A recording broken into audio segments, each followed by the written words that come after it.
6 a.m., southeastern Ukraine. The first light of dawn slid across the flat fields near Zaporizhzhia. Thin mist clung to the ground, rising gently as the sun began to burn through the cold air. Along a shallow ridge, Ukrainian observers adjusted their optics, tracking movement far beyond the tree line. The night had passed without gunfire, but that quiet was deceptive. Reports from the drone command center confirmed unusual Russian convoys forming just 12 kilometers east, moving slowly toward the forward trench network. The fields were wide, open, and deceptively calm.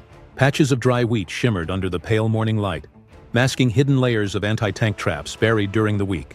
By 06:18, radio transmissions between forward scouts began to register growing engine signatures. Heavy armor, likely T-90s, supported by BMP infantry vehicles. Every movement was logged, time-stamped, and sent to a command post dug beneath a ruined farmhouse.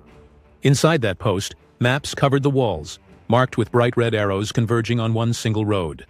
The Tokmak corridor. For days, Ukrainian intelligence had predicted this push, suspecting it was meant to split the defensive line. Instead of resisting head-on, the plan was different this time. To let the Russians in, deeper than ever before, and burn everything behind them. At 06:35, the first Ukrainian drones took off, climbing silently into the blue-gray sky. They hovered high above the fog, capturing high-definition feeds of the armored columns inching forward. Each frame was relayed in real time to artillery crews stationed 5 kilometers behind. The air was still, filled only with the low hum of propellers and the distant roar of engines. By 06:52, as the sun rose fully over the steppe, commanders confirmed the next phase. No engagement yet. The troops along the front line crouched in silence, watching through their scopes as the enemy advanced, unaware that they were walking into a calculated void.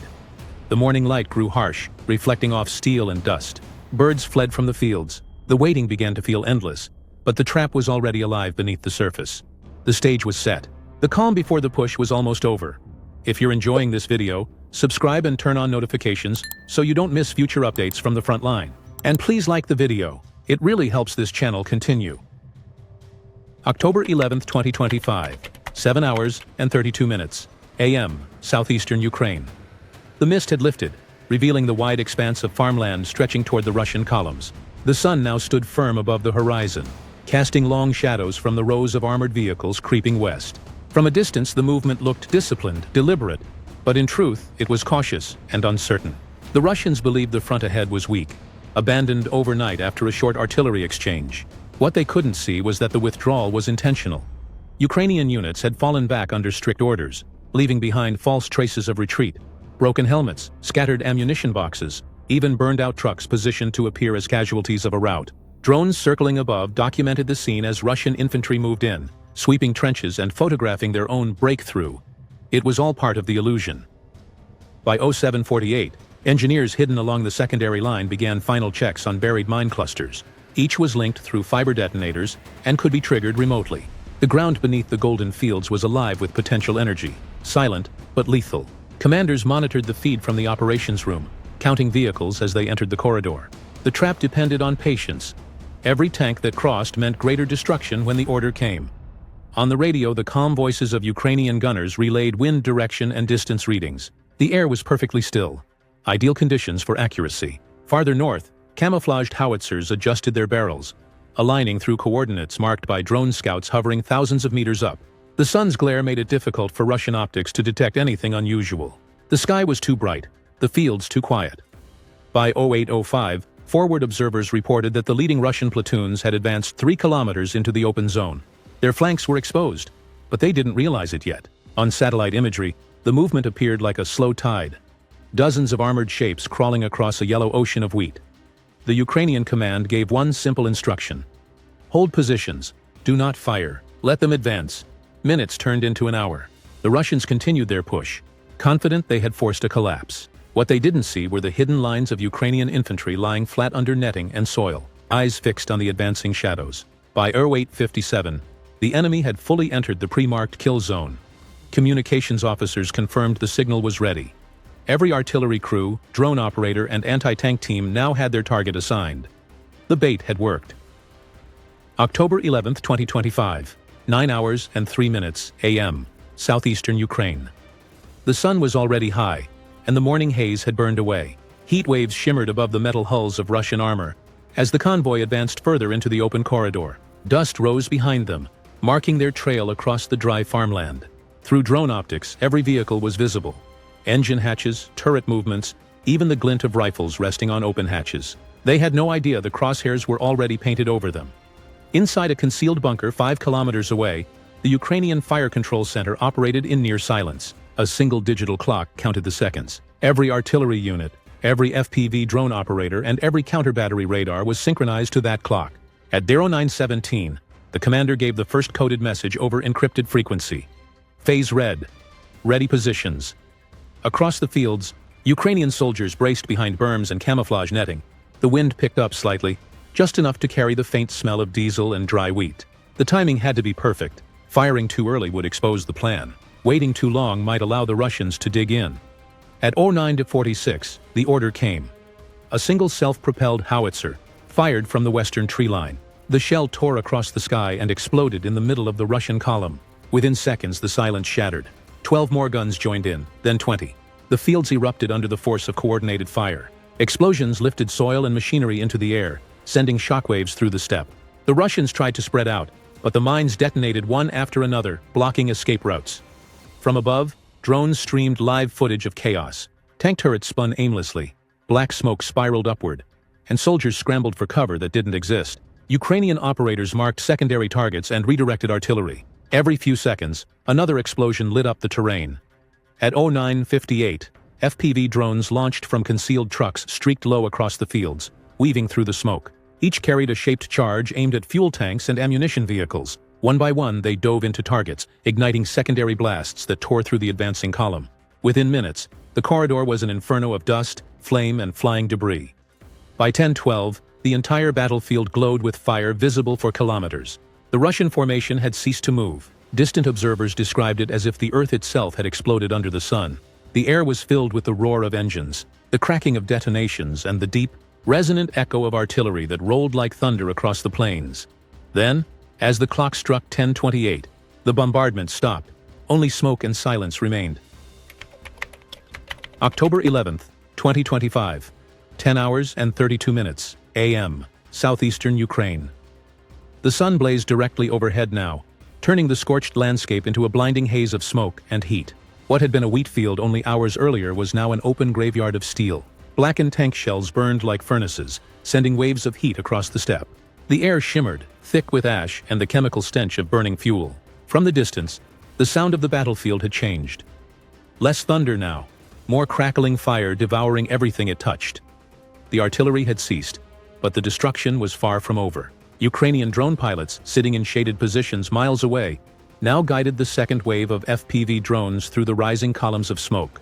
Each drone's camera feed showed a nightmare below. Crews abandoning vehicles, ammunition cooking off, fire racing through dry crops. One operator, his voice steady over comms, confirmed, "Target still active. Continuing strike pattern, Bravo." Seconds later, 3 drones plunged directly into the heart of a Russian resupply truck. The explosion ripped through the convoy's center, igniting stored fuel barrels and spreading fire outward in all directions. By 10:41, the flames had reached the surrounding wheat. The fields burned fast, carried by a steady eastern wind. The fire spread uncontrollably, linking explosion to explosion until the entire valley glowed orange. Ukrainian forward observers described the scene as a moving wall of fire. Visibility dropped to nearly zero. Even Russian drones lost orientation in the smoke, their optics blinded by the glare of the burning plains. Ukrainian units stationed safely on higher ground could see the whole spectacle unfold. The command post monitored thermal imaging, confirming multiple heat signatures fading rapidly. The trap had not only destroyed the Russian armor, it had turned the very terrain against them. The land itself had become a weapon. At 10:48, a final drone strike hit the last operational tank, attempting to reverse out of the corridor. It detonated instantly, sending fragments scattering across the blackened soil. The fire's reflection danced off the metal wrecks, the sky above stained by thick, dark columns rising thousands of feet high. By 10:57, no movement remained.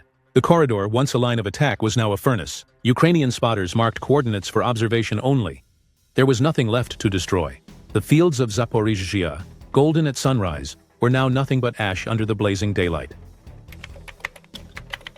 October 11, 2025, 11:02 a.m., southeastern Ukraine. The sun stood high and merciless over the steppe. Smoke drifted lazily across the horizon, its shadows stretching over the charred soil. The fields that had once shimmered gold were now blackened scars, cut through by the remains of melted steel. From above, drone footage showed what analysts would later call a perfect kill box. Every armored vehicle, every supply truck, every command post reduced to smoldering fragments in a single square kilometer of devastation.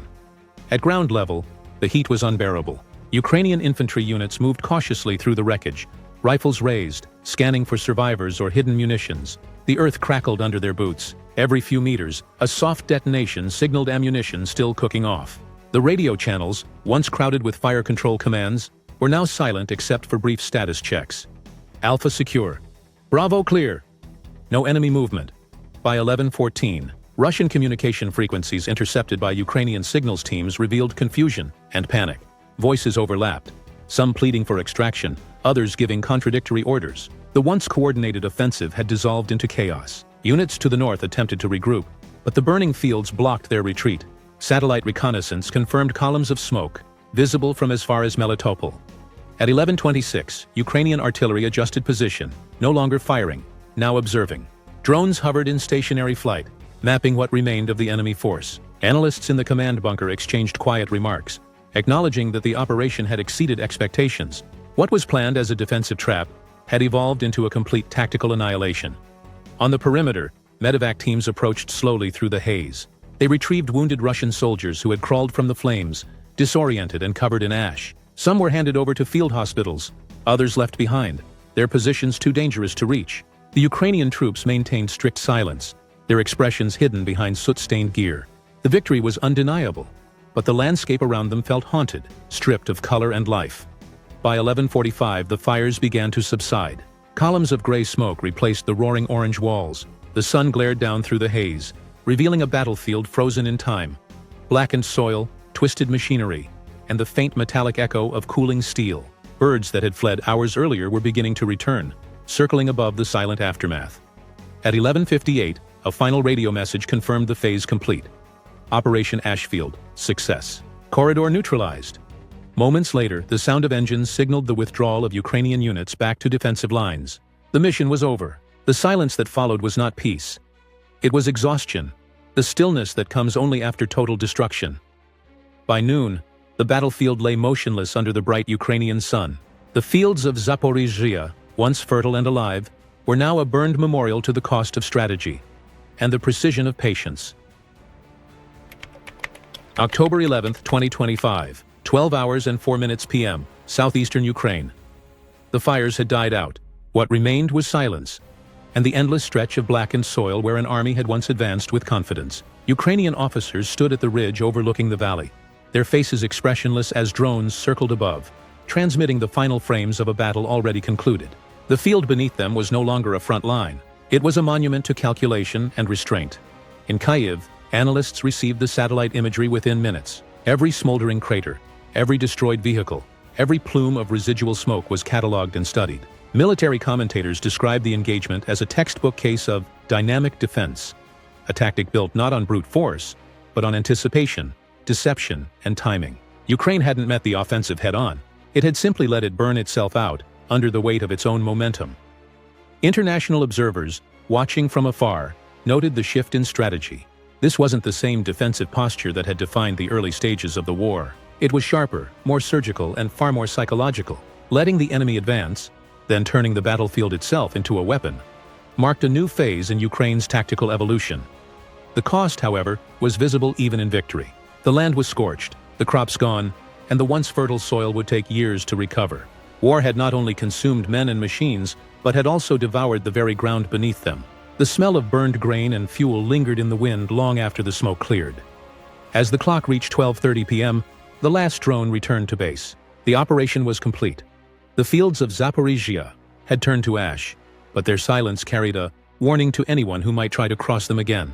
Thank you for watching this video until the end.